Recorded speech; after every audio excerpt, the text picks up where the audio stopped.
Tushar, you're actually in New Delhi in India. So this is the, let's say, our virtual studio working together today. So tell me, please, a bit about your background. Thank you, Mika. It's my pleasure to be on the show today. And my background is I've done so much, failed in quite a lot, and succeeded in some. So basically, I'm an engineer. I'm an MBA Finance from University of Delhi, and I did my executive education from Harvard Business School. Uh, in my 21-year-old experience, I have two phases. One is the corporate side, where I've handled private equity assignments at Deloitte and Touche. And I was part of the team at Brand Capital, which is Times of India Media Group's venture capital arm, where we invested almost $100 million across companies. I also headed the treasury at the Russian telecom company MTS, which is owned by Sistema, the London Stock Exchange listed company, and raised almost $2.5 billion for the company.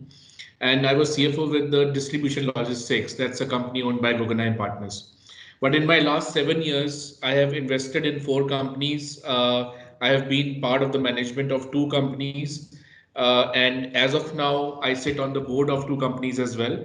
And I have been primarily helping investors, helping startups to, this crazy equity world. I've, trying to somehow navigate it and help others navigate it. So this is what I do at Consultancy Ventures. Yeah, wow. I mean, it's nice to hear your experience. I mean, both from the corporate side and then being an investor, working with the startup environment. And I think also that, I mean, I believe it's really exciting times in terms of being an entrepreneur, setting up your startup company. But of course, it's always this game of how do you get funding and financing? How do you get to the next milestone?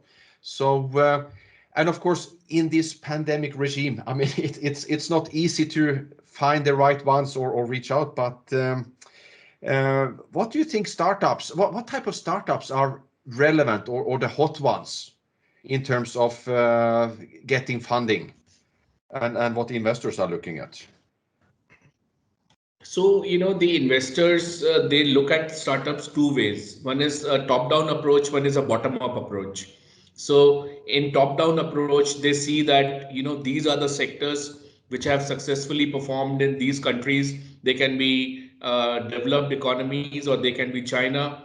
And then, just like Tiger Global entered India after they had successes in the US, and they said the same sectors which have been created in the US and China, why can't they be replicated in India? So it was a top-down approach. And so they started finding out young college guns who are trying to create these startups in the new sectors. And they started backing them up with VC money.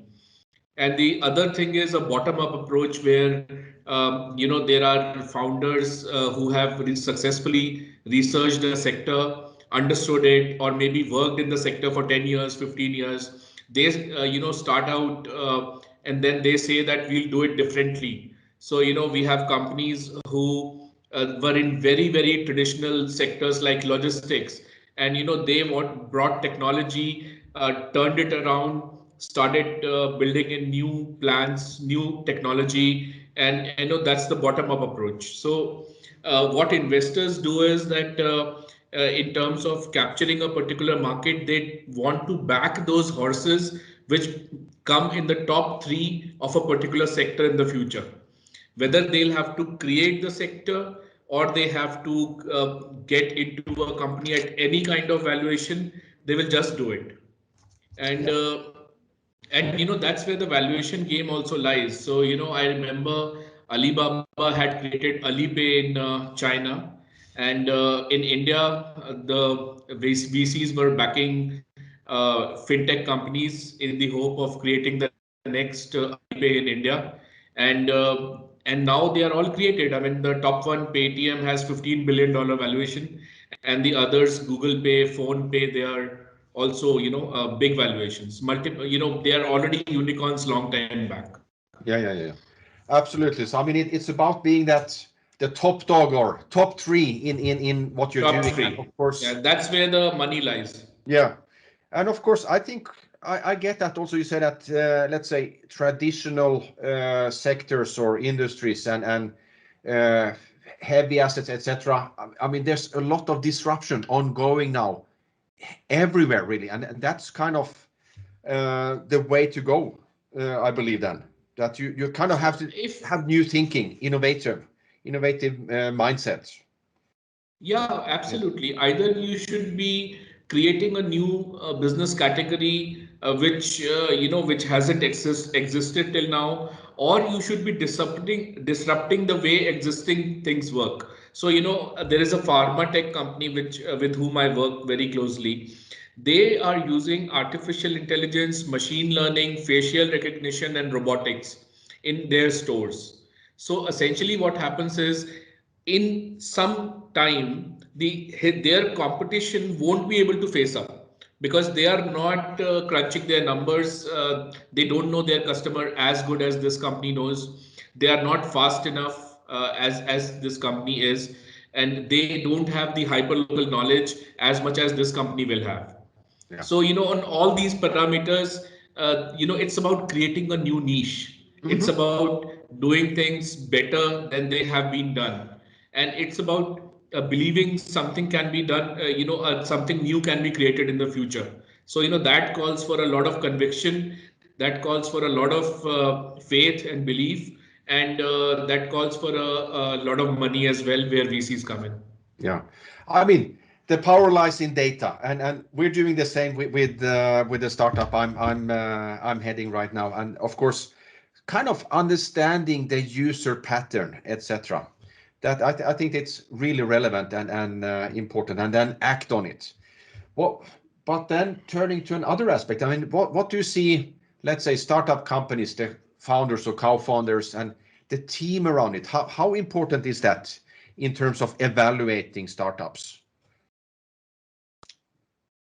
I can tell you some funny stories where people who were not from the tech background, they tried to create tech all by themselves.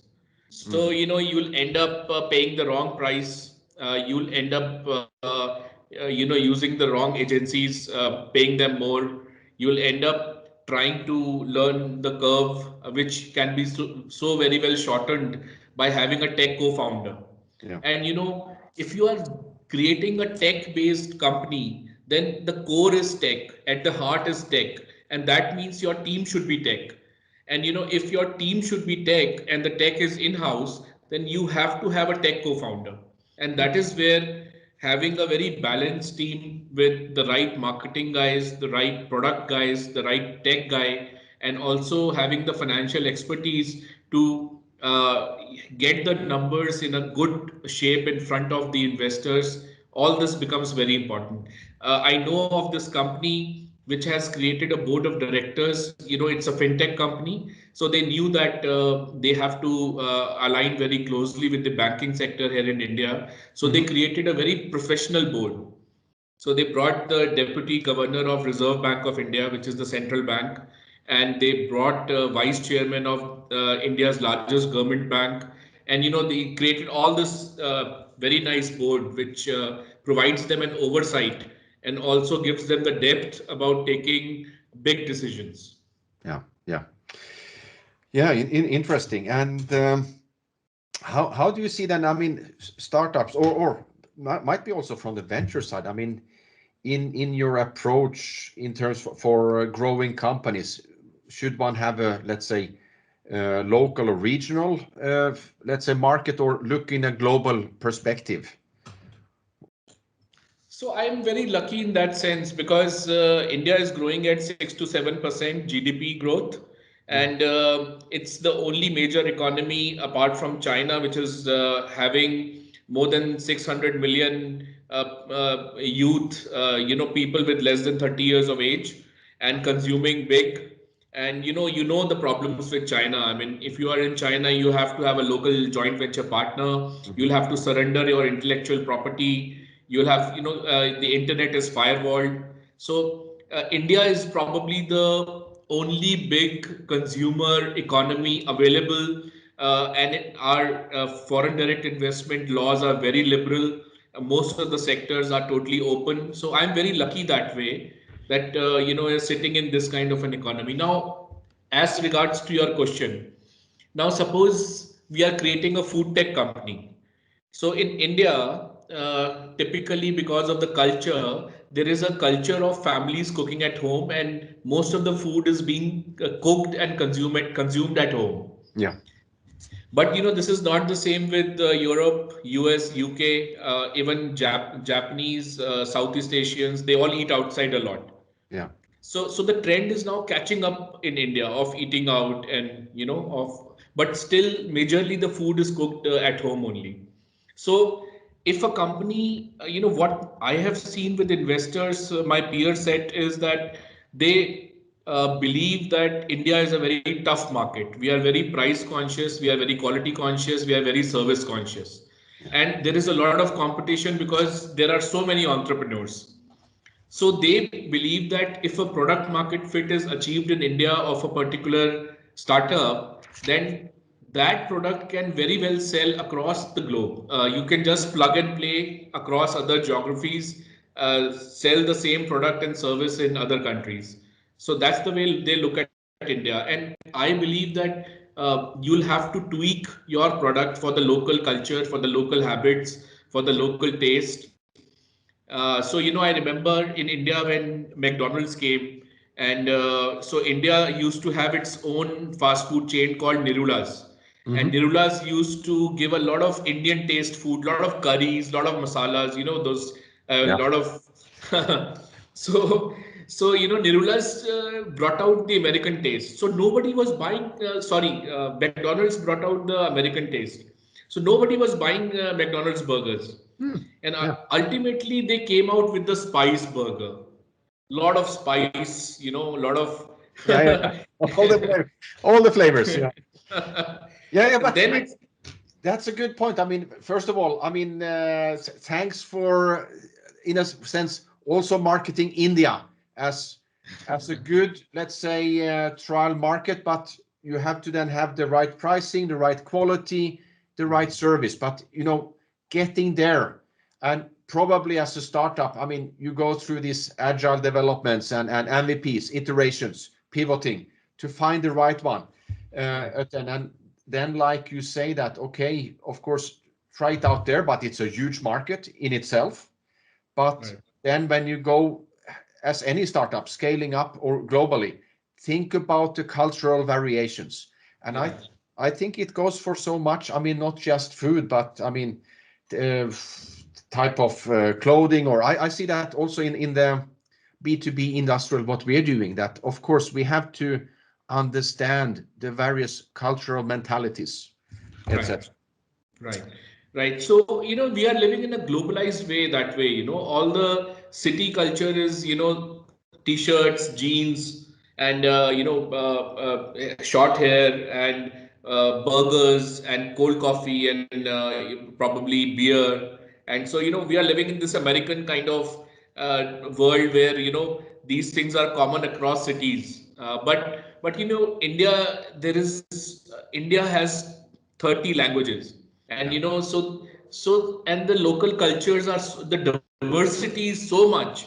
In fact, one of the reasons why Indian CXOs do very well in the US and other places, because they are used to so much of diversity right from the time they're born. absolutely. And so that is one reason why they have good sensitivity towards people who are different from them. Mm. No, I fully agree there. I mean, the diversity, and you need to have a lot of critical thought and thinking when you're trying to scale up something. So I also appreciate that very much. And it seems like in that sense the Indian mentality is spot on. And Yeah, it is spot yeah, on. And I, just to add one thing to your previous question about having a proper team, whichever team you might have the finance guys, operations guys, you might have, but the founder has to lead from the front. yeah, And this is what I've seen my peer venture capital guys. They They are very averse to talking to consultants, advisors. They always say, show us the founder. And Yeah. this is both in terms of dealing with external parties like VC funds, but also from the point of view of leading your team within the company. So you have to lead from the front, and that is very crucial. Yeah, active leadership, show the Yeah. purpose, and yeah, thanks.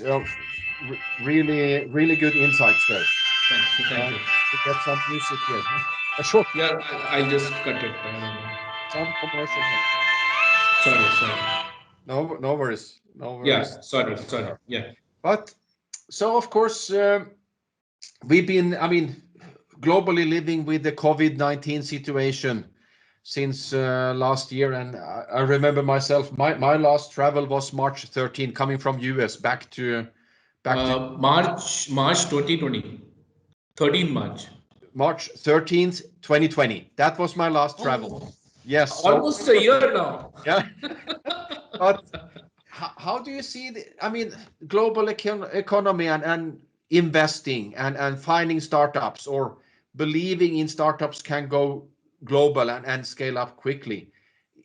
How is the pandemic affecting this? Or any advice You, relating to you this? look at the dot-com boom and bust of 99, then you look at the Lehman crisis of 2008, then you look at the COVID crisis of 2020. The common thread is the march of technology. Yeah, Those who didn't adopt technology, they fell by the wayside. yeah, And I got schooled from a convent school which is very conservative, and my kids are also getting schooled from a convent school, and they never believed in having online classes, and they are forced to adopt online classes. So so what I'm trying to say here is that if you don't adopt technology, the world won't care for you. I mean, end of the day, people want stuff faster. They want it, the precise stuff they want. They want it at a good price, and they want it at home. And services they want efficiently delivered. And all this is spoiling for choice, and spoiling the customer is the main thing which is happening with the use of technology. And the smartphone, this the smartphone is so sticky. I mean, the one reason why Apple trades at $2 trillion valuation is the stickiness of the smartphone. mm, So it has become our second home. And earlier I used to feel that why can't a person call me on office landline? And now everybody calls me on mobile, so I have to yeah. take the calls. Yeah, that's the thing. Yeah, but that's great points, and I've used that, Tushar, because I mean, uh, adopt with technology and any, let's say, I mean, it's an opportunity to also come up with disruptive new solutions Right. in any time. So Right. so I think that's a important message, and of course, building those new habits, the stickiness. I mean, The stickiness. yeah, that is crucial. Even the apps which give a solution for too much of technology are on the smartphone. Look Yeah. at the app the Calm, which gives you soothing music, or any meditation related apps. They are all on the smartphone. So end of the day, this smartphone is your next home. So Yeah. It's everywhere. Everything is there. Yeah, yeah, definitely. It's not going away. It's yeah. soon we'll have it as an incorporated wearable or so, or part of us. Yeah, who knows? Who knows? And into our brains. Uh, Right. no, that's great to hear. I mean, then let's see. I mean, the vaccination programs, etc., are starting to roll out, and some are ahead of others, and maybe there's some more, let's say, optimism and or also seeing the reality. Second half year might again see that, let's say, a new phase, how we can start to travel more and interact face to face. Probably also still having much more online meetings, virtual meetings than, let's say, just a year ago. But if Mhm. you would, from your perspective, Tushar, wish for one thing to happen this year, I mean, is it anything that comes to your mind? What would you? What would you? I I want to show to my kids that there are mountains which are more beautiful than this room we are sitting in, you know. So I want to, I spent my childhood in the mountains, and there is no sound at night, and that particular thing is so surreal, and when you become so used to living in the city, you just forget that you are a part of nature, you are a part of environment, you are a product of the nature, and that is where, when you live there, you make your children see that this river, this mountain, this beauty, this is life. And there is so much beyond meeting, so much beyond so much talk and so much of news and so much of so I just want to take them to 2 or 3 trips as soon as possible. Beach, mountain, I'm already sending my son on an adventure trip. And I just myself want to just relax with a beer in hand and sitting in You know how it is. I love it. I love it because I think that's kind of wrapping this up so nicely, because we talked about business, technology, and the intensity. I mean, living in, well, in our world today, most of the people living in an urban society or part of the society, but don't forget our link to nature. And don't forget our roots. We we are basically product of the environment. And and that's what keeps us connected, keeps us happy. And so I share that with you. You look like a person with a very beautiful aura, very genuine smile. So I share my that belief in positivity and faith and peace with you. yeah, thank you for that, Tushar. And you know, you have great insights, profound knowledge, and joy of life too. Thank And you. Thank you. it's been Thank a you. pleasure having you on board It's the my podcast pleasure. show. Thank you very Ha- much. Thank you. Have a good day. God bless you. Thank you so much.